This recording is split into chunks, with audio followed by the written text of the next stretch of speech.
চুরির ঘটনা বেড়ে চলেছে নিত্যদিন, তার মধ্যে এবার গরু চুরির খবরে রীতিমতো সাধারণ মানুষের মধ্যে একটা ক্ষোভ বাড়ছে। বিলোনিয়া থানাধীন ঝরঝরি এলাকা সহ মহকুমার বিভিন্ন এলাকায় দীর্ঘদিন ধরে একের পর এক গরু চুরির ঘটনায় অতিষ্ঠ হয়ে পড়েছে স্থানীয় বাসিন্দারা। পুলিশের নিষ্ক্রিয় এবং রহস্যজনক ভূমিকার প্রতিবাদে মঙ্গলবার ঝরঝরি এলাকায় রাস্তায় নেমে সড়ক অবরোধ করেছেন ক্ষুব্ধ জনতা। এর ফলে বিলোনিয়া রেশমুখ সড়ক এবং বিলোনিয়া জোড়াইবাড়ি সড়কে দীর্ঘক্ষণ যান চলাচল সম্পূর্ণ ব্যাহত হয়ে পড়ে। স্থানীয়দের অভিযোগ, গরু চুরি এখন যেন নিত্যদিনের ঘটনা। প্রায় প্রতিদিনই কোনো না কোনো গৃহস্থের গোয়াল ঘর থেকে উধাও হয়ে যাচ্ছে গবাদি পশু। শুধুমাত্র চুরি নয়, প্রশাসনের নাকের ডগা দিয়ে সেই গরুগুলি লরি বোঝাই করে পাচার করা হচ্ছে অন্যত্র।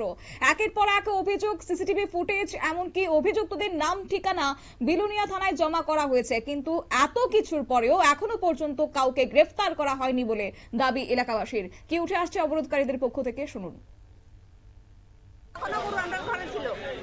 পরপর গরু চুরি হইতেছে, তো গরু চুরি হওয়ার পরে পুলিশের জানাইছিলেন?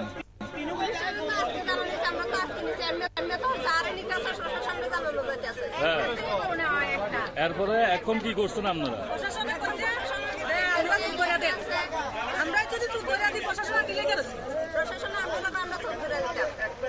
এখন এলে রোড ব্লক করছেন কোন জায়গাটা?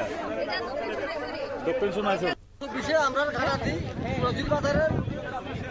সচির বাজার হারের উত্তর দিকে দিয়ে 2:24 থানার গাড়ি গরু গাড়ি আগাই দিছে। কবে কালকে রাত 2:24 হ্যাঁ গাড়ি দাদু করতে পারবেন, কবে কি গাড়ি গিয়ে করতে দেখি দুইটা গাড়ি, একটা গাড়ি হচ্ছে থানার গাড়ি, আপনার মধ্যে আর বাইক চালু আছে থানার গাড়ি মনে হচ্ছিলাম। এরপরে শুনছেন না এটা থানার গাড়ি, এরপরে গরু গাড়ি গেছে আগে দিই, গরু গাড়ি গেছে আগে দিই, থানার গাড়ি গেছে পিছনে। মোট কয়টা গরু চুরি হয়েছে আপনারা এলাকাতে? আপনার কাছে এর আগের দিন আপনার কাছে 6টা গরু।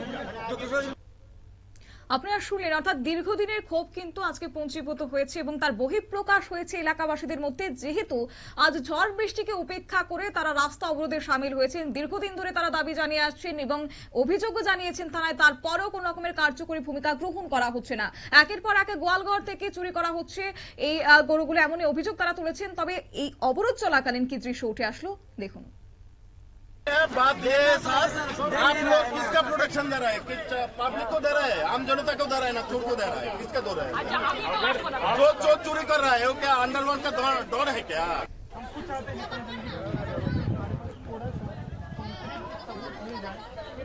पब्लिक तो तारा कष्ट हमारे एक तो जाम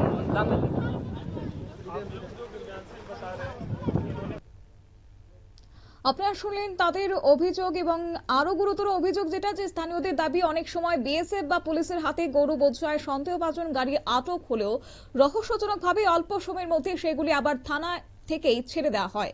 এতে স্বাভাবিকভাবেই প্রশ্ন উঠছে, কারা সেই প্রভাবশালী মাতব্বর যারা জাল বা সন্দেহজনক কাগজপত্র দেখিয়ে আটক গরুগুলো ছাড়িয়ে নিয়ে যায়? যদি গবাদি কিংবা গরুর বৈধ কাগজপত্র থেকেই থাকে, তবে তা পরিবহনের সময় গাড়ি চালকদের কাছ থেকে থাকে না কেন? কেন পরে অন্য কেউ সেই কাগজ নিয়ে থানায় হাজির হয়? আর পুলিশে যদি গরু বোঝায় গাড়ি আটক করেই থাকে, তবে সেগুলি আদালতে প্রেরণ করা হয় না কেন? এই প্রশ্নগুলির উত্তর আজও অধরা। গরু শুধুমাত্র একটি প্রাণী নয়, বহু গরিব এবং মধ্যবিত্ত পরিবারের কাছে এটি তাদের জীবন জীবিকার প্রধান অবলম্বন। কারোর দুটি, কারোর চারটি, কারো বা একমাত্র অবলম্বন সেই সংসার ভরসার উপরে। যাই হোক, এখন রীতিমতো ক্ষোভ তারা উগরে দিয়েছেন। এখন দেখার বিষয় হচ্ছে পুলিশ এই ক্ষেত্রে কোন রকমের পদক্ষেপ গ্রহণ করে কিনা। নিয়ে নিচ্ছি ছোট্ট একটি বিজ্ঞাপন বিরতির, সঙ্গে থাকুন।